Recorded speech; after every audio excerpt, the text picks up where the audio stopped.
I'm a girl battling cancer, and I'm gay, but I've realized that I love my male best friend of 25 years. I want to tell him how I feel, but I'm scared of what might happen afterward. Posted by you/throw_still fightin'. This is going to be a long post because I'm emotionally flooded and a rambler. I need to get this off my chest. My dearest friend in the world is a man named James, not his real name. I try to describe how great he is, but honestly, it's easier just to tell you the story. James and I grew up in the same town, a conservative Christian town in the middle of nowhere, USA. The first time I met him was on the playground at school. He saw me sitting alone under a tree and came over to ask if I wanted to play with him and his friends. I said no, but he noticed I was reading a book about space, the solar system, to be more precise. So, he sat down next to me and asked me which planet I thought would be the coolest to visit. We ended up talking for the rest of recess about what we thought the other planets might be like, and when we went back to class, he introduced me to his friends as my new friend, Op. We were inseparable from that point on. It was one of those things where the entire town, our parents included, had us married off by age 8 or something. We didn't understand at the time, of course, but I would go on family trips with his family and stay over at his place, and vice versa, through most of elementary school. We got in trouble for talking during class every day, though not really, because the teachers all loved him. This dude can charm his way out of anything, it is unreal. We were best friends. When we finally reached the awkward teenage years and dating became a thing, he asked me to the first school dance, and I said yes. We sort of started dating by default. I don't think we ever talked about it explicitly, but I just started calling him my boyfriend to other people, and we went with that. Very little changed about our relationship, we still basically just did all the same stuff we used to do before, except our parents got stricter about the sleepovers, and there was more hand-holding and cuddling. Kissing and stuff was always difficult for me, and I didn't know why, but he never pushed me on it, not even once. The 2 times we tried, he was able to tell very quickly that I was uncomfortable, and he just shut the interaction down by messing up my hair playfully, saying, "Enough of that. How about we just watch a movie?" I just assumed one day I would get it. Well, I didn't. Sometime around 15 years old, I started to realize the problem: I wasn't intimately attracted to men. This was a very trying time for me, given the kind of environment I grew up in. This was not acceptable. My parents were extremely religious and extremely anti-LGBT. After about 8 months of an identity crisis over this, I decided to muster up the courage to tell James, before anyone else. I didn't know what to expect. I was terrified.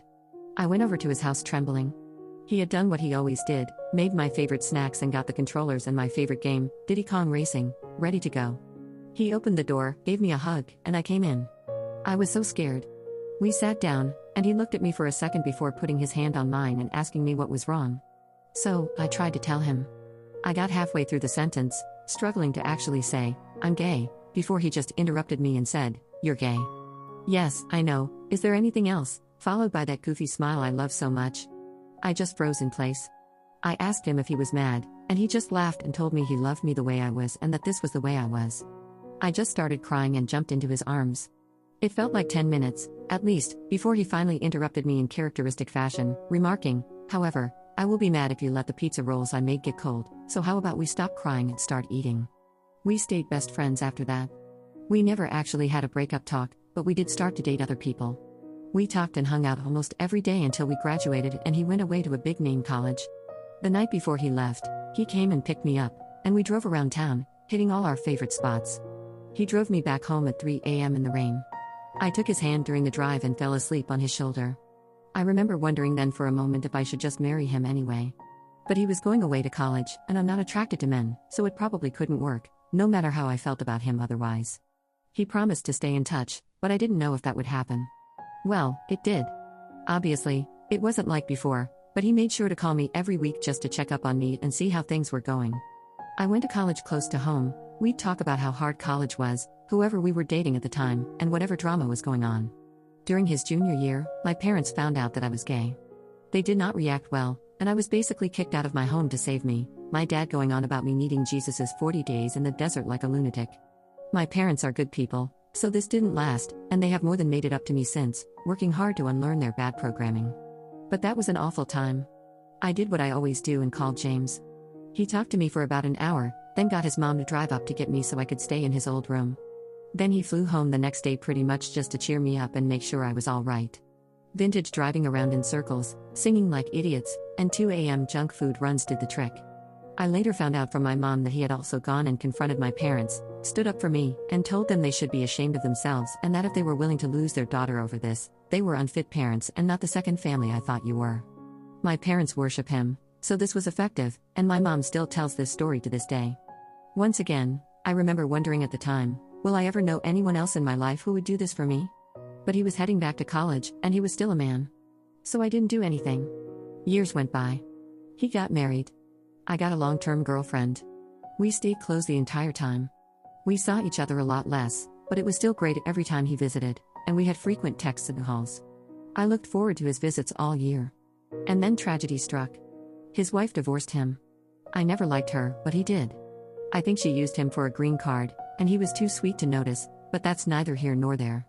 He came back home, so I saw him a lot more. Obviously, he was crushed, but we got through it together. And then, I got the diagnosis. At age 27, cancer. There's nothing I can say that describes the feeling, so I'm not even going to try. Decent chance of survival, but I had to start treatment right away. This experience has changed me and my outlook on life more than anything else that's ever happened to me combined. At first, everyone was there for me. I was getting visitors daily, friends, family, everyone. But as the weeks turned into months, it all stopped. Most people, even my friends, started coming once a week, then once a month, then not at all. When things were looking bad around the 7 to 8 month mark, my girlfriend broke up with me, claiming she loved me but couldn't handle watching this. Now, almost 2 years in, there are only 5 people who are still here. My mom, my dad, my sister, my BFF Amanda, and James. I almost can't talk about it without crying, but James is here every single day. Every day, for hours. He may have missed 20 days in almost 2 years due to work-related travel, and even then, he calls me. He comes in and asks how his Amumu, which he's called me since we were kids, because I like cows and those are my initials, is doing, and he listens. He brings my favorite snacks and treats when I can have them, board games we like to play, and old video games on handheld so we can play. He sings to me, shows me pictures of places he's been that I'd like to go, and talks about taking me there once I'm better. He sits there and holds my hand in silence so I won't be alone until the doctors tell him it's time to go. Then he does it again the next day. I've never seen him cry or show any sadness. If I even casually say something like, if I get better, he immediately interjects, when you get better. He just won't give up on me. The only other person who is there like this is my mom. Even my dad, sister, and Amanda, who have also shown up in big ways, are not this consistent. I could write a whole post about how this experience has changed my relationship with my mom as well. She's proven to me that no matter what happened in the past and what we may have clashed over, she loves me like no one else, except maybe James. My mom is the #1 all-time James fangirl. She has been attempting to get me to marry him since I was 7 years old. A long time ago, she stopped that. But about 3 months ago, she made probably her first comment of that kind in around 7 years. I guess there are a few things she said. The first was, pay attention to the people who are still here now. They're the people who always will be. They're the people who love you and not just what you can do for them. Which sort of set me off on the whole months-long train of thought that led to this post. Amanda and my sister also make a lot of comments about James. Both like him, and Amanda told me a few visits ago that she thinks I love him, and one reason none of my other relationships have worked out is that the other person can always tell they're number 2 everywhere but the bedroom. Then, about a month ago, Mom was a little more direct. After James left one evening, she told me, baby, in all my years on this earth, I've never seen anyone love anybody like that boy loves you. I know you don't like it when I talk about this, but trust me, if you let him go again, you're going to regret it forever. I don't know what has changed, but this time when she said that, I just knew she was right. Every relationship I've ever been in has had some problem or thing that had to be worked on. Most of them have several. The only thing missing here is that I don't feel a strong urge to rip his clothes off like I have with some, but honestly, not all or even most, of the women I've been with. But even there, it's different. In general, I find the idea of being with a man disgusting, but I don't find it disgusting with him. I like being touched by him and being close to him. He's so gentle. Lately, I even find myself fixating on his lips and daydreaming about kissing him. I'm not that sexual of a person, and I think overall, of the people I've known in my life, I would be happier with him than with anyone else, and it isn't close. Now, the big problem is the cancer. Honestly, I'm not really on the fence about this anymore. If I survive, I want to be with him. I'm getting better, and the doctors are hopeful. But I am not sure if I should tell him now or not. I want to tell him so bad. I want him to know how much I love him. Lovers have come and gone for both of us, but every time I close my eyes and think about times I've felt truly loved, understood, and accepted, it's always his smiling face I see. When I think about times I've felt warm and safe, it's his arms I feel wrapping around me like a warm blanket just my size, his voice I hear saying, "Don't worry, Amumu, it'll be alright," or cracking some silly joke. I want him to know that I want him with me, by my side forever. There's nowhere I'd rather be than wherever he is, doing absolutely anything. Cuddling up on the couch making jokes about stupid movies, playing our favorite video games, talking about life till 2 a.m., driving around in circles while he sings boy band songs like a goofball. I don't care as long as he's there too. I want him to know that if I survive this, we will be together. That's what I want. That's all I want. He's all I want. But I'm scared to tell him because I don't know what's going to happen. If I don't make it, would it have been kinder to just keep this to myself? If you were him and in this position, would you want me to tell you how I feel? Update 2 days later. So, tonight I told James. I told him everything. Gosh, I just wish I could relive this night over and over again. I've never been so happy. He came into my room this evening like he always does, greeted me with, "Hello, how's my Amumu doing today?" I told him I was doing well. He told me I looked beautiful, which is not true, but it still felt so sincere. Then he started unpacking the stuff he brought me today. I asked him to stop and just come sit with me because I wanted to talk to him. He nodded and came to sit down next to me. He asked, "What's up?" It took me a bit to gather myself. I kept getting distracted by his eyes. The way he looks at me sometimes, I don't know how to describe it. I told him, "I love you," and he just kind of laughed and touched my hand before casually responding, "Oh, I know that. I love you too." In retrospect, this wasn't the best way to start, I guess, since we've said that enough with a different understanding, and he didn't get what was happening. He started to get up again to unpack the snacks, and I grabbed his arm and asked him to let me finish. He looked confused, but he nodded and sat back down. And then I did it. I told him everything. I told him about all the times in the past I'd thought about just marrying him despite my sexuality. I told him my favorite memories of him and how they make me feel. I told him he'd always been my best friend and the person I trusted the most. I told him I made a mistake and I should have chosen him. I then basically devolved into reciting the last paragraph of my first post to him. He's the face I see when I think about feeling loved, the embrace I feel when I think about being safe. It doesn't matter what we do, if we're together, I'm happy, and he's the only thing I want for the rest of my life. He basically froze. He said nothing, just looked at me as I spilled everything. I'm not sure he even blinked. When I finished and looked up at him, he was sitting there like a statue with his mouth slightly open, still enough that it was like he forgot to breathe. James always knows what to say, so this was a little unnerving to me. I started to ask him if everything was all right, but before I could finish, his expression broke. He exhaled into a weak but incredibly tender, quivering smile, and he just reached out and pulled me into a hug. I buried my head in his chest, and his arms just wrapped around me. I melted into him. He was so gentle. It felt so easy. It felt so right. Then he started crying, and then I started crying. He's been coming here through 2 years of cancer treatment, and I've never seen him cry until now. He held me for a while, but however long it wasn't long enough. He still hadn't actually said a single word since I finished talking, but I guess he didn't really need to. Then he finally answered my question with, "Now it is." When he finally pulled away, his face was red from crying, but he just looked so happy. He looked at me for a bit. It was kind of cute because he had a little trouble maintaining eye contact, which he usually doesn't. He was like a little boy again. Then he finally looked right at me, and he just said, "You are the only thing I've ever wanted." Then I started crying again, and he started crying again, and he pulled me to him and held me again. I wish it never ended. A little bit later, once we had exhausted our crying capacity, I showed him the post. He made a few jokes about wanting to meet this James guy and about how he had better go and thank my mom for her 20-year wingwomanship, lol. Then, after he finished reading it, he kissed me. It felt easy, not scary at all, and just right. He asked me if it lived up to my daydreams, and I chuckled and said yes. Then he said, "I'm not so sure myself. I think I need more data," and kissed me again. He is so ridiculous, but this was smooth as butter. Then, after that, we started talking, and I guess he told me everything too. He said he'd loved me since we were little kids.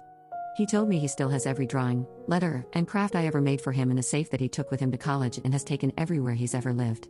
We talked about the day I came out as gay to him, and how he figured it out earlier but struggled to accept it for months in secret because he had lived his entire life up to that point assuming we would be a family and wanting nothing else. He told me he thought about our last night before college all the time and kept hoping that entire night I'd say something before he left, because then he'd have transferred colleges to stay with me. He told me he actually took a very long way home just to prolong the time when we were holding hands and I was sleeping on his shoulder, and that it was, to this day, his favorite memory. Then he looked at me with those piercing green eyes and said, "For me, there has never been anyone else." He loved once, me, and then struggled through a bunch of rebounds. Even though he had learned to bury it and move on with life and was happy in our friendship, his heart had only ever belonged to me. Honestly, I guess I should have known this. My dad told me he was sure this was true before, but I didn't listen, but I was flustered and deeply moved. I joked that he should enter the Olympics as a torch carrier, and he said, they'd never have a chance, I'm the greatest there ever was. Ah. We sat and talked and reminisced some more, mostly about when we were kids. I found out some things I never knew because he avoided telling me how romantic some things were for him after I came out. But I also kind of realized, I think they felt romantic to me too. Then he sang me some of our songs, his voice is so beautiful. We had another embrace and another kiss. Both still felt divine. I can't wait to have my hair back again so he can pet it like he used to when we were kids. Then I brought up the bedroom question, and oh my god, it was the cutest thing ever. I barely got to say anything before he started tripping over himself like, look, I don't even care, I don't need that. If we need mistresses or something, we can do that. It doesn't bother me, I just want to wake up with you every day. Which was sweet, but then I told him that even though I didn't know how that would go, and I might not be able to, I wanted to try with him anyway when I got better, and oh my god, he turned tomato red and could barely look at me. Literally could not even manage to form a sentence in response, just mumbled incoherently before managing to get out, okay, if you're sure. This man has been married and had 6 girlfriends, but he completely falls all over himself at the thought. God, it was adorable. This is the only thing I'm still a little worried about, but I do want to try. I mean, I like the kissing, which I thought was completely impossible. And I know that if it doesn't turn out well, it won't ruin anything, and we'll still be together and just figure something else out for that one need. Then we talked about the cancer. He is so sure I'm going to make it. It's so touching. It took a little while to get him to take the other possibility seriously. When I finally did and told him that it's the reason I didn't tell him sooner, he held my hand and told me that if that happens, he'd be okay because he'll always know that he was one of the lucky ones because he was mine. Jesus freaking Christ, I almost lost it. Then he said, if we don't have that much time left, we better make sure every minute counts. I said, that's pretty hard to do in a hospital, and he replied, what do you mean? We're both here, and that makes this the best place on earth. Dear God, what did I do to deserve this man? I teared up again, and he held me one last time. Then the doctors came in. He kissed me goodnight. We both said, I love you, but it felt so different. It's never felt so good to say or hear those words. Then he smiled at me and left. I was so excited the first thing I did was call Mom, and she was just ecstatic. I think she might be happier than me, which is saying something, lol. As soon as I told her what happened and that James and I are together, she just started crying and talking about what a good boy he is, how she just knew this would happen, and that she can rest easy now because she knows I will always be loved and taken care of. Plenty of her destiny talk, which usually gets on my nerves, but honestly, I was so happy tonight, screw it, I'm on board. Maybe it was destiny. I guess sometimes Mom really does know best. I feel like a teenager again. I never thought I'd feel this way again in my life. I never even imagined if I did, it would be for a man. God, I love him so much. Now I can't understand what I was ever worried about or why I didn't do this years ago. Thanks so much to everyone who read my story and helped give me the perspective and courage I needed to finally do what I should have done years ago. Now, as long as my health cooperates, I'll be one of the lucky ones too because I am his.